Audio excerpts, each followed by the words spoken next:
Hello, everybody, and welcome back. I am so excited that you are here with me. We are creating in our play along journal, and this is a series that I'm posting here on YouTube, which is completely free for all of you. I'm working through 2 handmade art journals from beginning to end and taking you along for every step of the way. So if you watched Tuesday's video, you might have thought that I skipped some pages. And in that journal, I had already made some marks on these pages before I even bound the journal together. And I liked how simple it was just with the black marks on there. And so for this one, I'm going to be doing the same thing, essentially. So I'm taking my sponge that I normally use for stenciling and some black gesso. It is matte and it dries really quickly and it's very opaque. And I mostly use this instead of black paint, I would say, for most of the time. It's my go-to. So I'm just adding in these simple marks, and for the middle of my journal, the middle page, I pretty much always add something that has a lot of interest already on it. Because you see the whole layout of the page, I usually take advantage of that space and put something that's maybe a little bit more busy there. And so a lot of the times when I go to work in my handmade art journal, I'm not adding anything more on top of it, if that makes sense. So just with these ones as well, I want it to be simple. I want it to look nice with what's in the middle there, but I'm not doing anything that's going to take away from the designs that's already on the middle spread. If you haven't done so already, please make sure that you are following me, like this video, and leave a comment. Is this your first time here? Have you been watching for a while? What's your favorite part and what do you want to see more of going forward? We're jumping right into this next page, and I'm going to be adding in some watercolors. So the paper that's on the left side is actually a watercolor paper. And so when that happens in an art journal, I often try to take advantage of that and actually use watercolors. So you can use watercolor paints on any paper, but with watercolor paper, it's going to take the paint and the water a little bit better. So the paint will actually absorb differently on the left side and on the right side.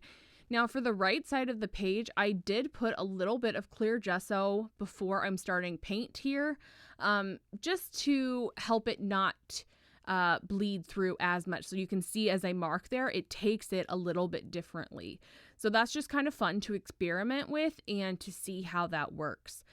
I really love how this spread ends up turning out.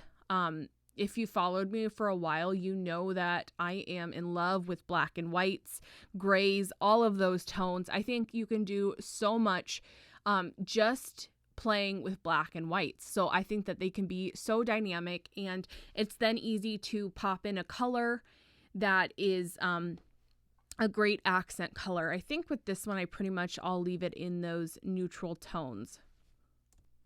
So I don't have any technical skills when it comes to watercolor, but rather I just play. So I'm creating a fun abstract background here and pulling in different colors, different tones, and seeing how they blend and how they react with one another, adding more water in areas and bringing in more pigment.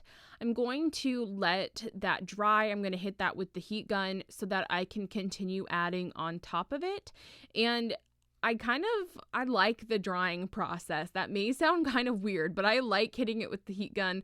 I like watching those, the water and everything kind of move around the page and seeing how it dries. So if you're more patient than me, feel free to let that naturally dry. I like to kind of speed the process along and also see if I can manipulate the paints at all as I'm drying it, if I can get them to move on the paper or anything like that. So I came in with the Lyra Graphite Pastel a little bit, mixed that with water. That one was actually a water-soluble one. I have both kinds, some that are water-soluble and others that are not. So to combine the graphite that is water-soluble with the watercolors is very fun because it acts just like a pigment like the paints do, and blends in with everything else. I'm adding in my secret weapon, which is some scribbles. This really helps to loosen me up, making sure that I am not holding too much tension in my shoulders. And it just helps you loosen up with the process overall. I think that we can take making art so seriously when it should be a fun thing. It should be something that can help us relax and kind of let go and let loose a little bit. But we are always, at least I am, always so concerned of what the outcome is going to look like. But instead, if we can just let loose and play and really enjoy the process, then we're going to like the outcome no matter what. I know that there's pieces that in the end, I think that they looked good, but all I can think about when I look at them is the struggle that I went through. So instead, if we can try to focus on having a good time as we're creating, letting loose, and just having that feeling of play, we're going to look at the finished result and remember those feelings, rather than the stress that we might have induced on ourselves by putting that pressure that we needed to create something beautiful. So I think just enjoying that process and getting in and getting messy and playing is really the key. At least it is for me. So if you're struggling, that's what I would suggest, is trying to just let go and let loose and not care so much about what it's going to look like. I used my finger there. Everything is looking pretty grungy, pretty messy on the page so far, kind of organic. So I'm keeping with that. And just with my finger, I made those little stamp marks, and I think that's a great built-in marking tool, is just using our fingertip. I'm adding in some fun tape here.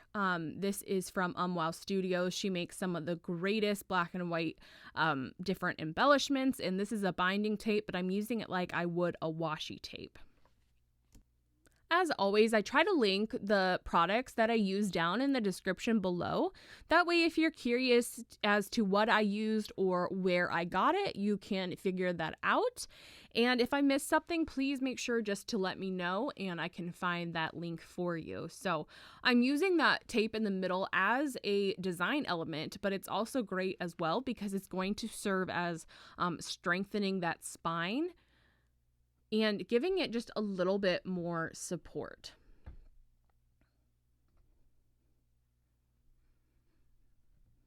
I'm continuing on embellishing as I go, just with some tape here. It's kind of acting like if you were collaging with paper.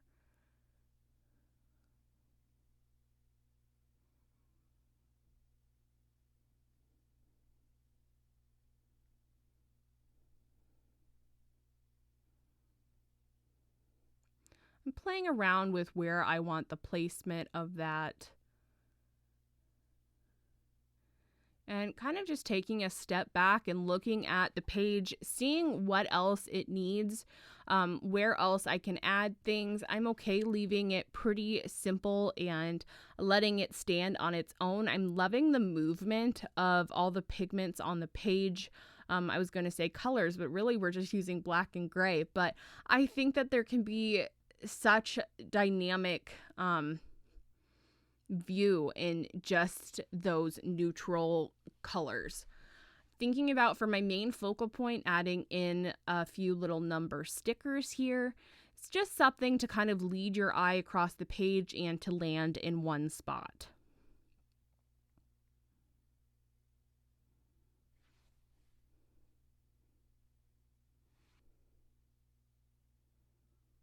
If you haven't done so already, check out my blog. I am doing a new series right now on studio organization. If you're curious as to what my studio looks like, where I create and where I spend most of my time, make sure to go check that out over on my website. The link will be in the description below, and then you can let me know what you think, if any of those organizational tips work well for you. I added just a little bit of white gesso, just kind of just a little smudge almost behind where those numbers are going to be. This will just help it stand out from the background a little bit. I didn't want to make it super obvious that I was trying to put something behind it, but rather it almost just acts as like a spotlight or a highlight coming from behind. The stickers are not super strong, so I was thinking I might need to add some glue, and maybe at another time I'll have to come back and add some glue. I am very pleased with how this spread turned out. I think it's staying true to who I am, kind of messy and organic, and keeping with those black and whites. I hope that you guys love today's spread, and I cannot wait to see you next week. Have a good one.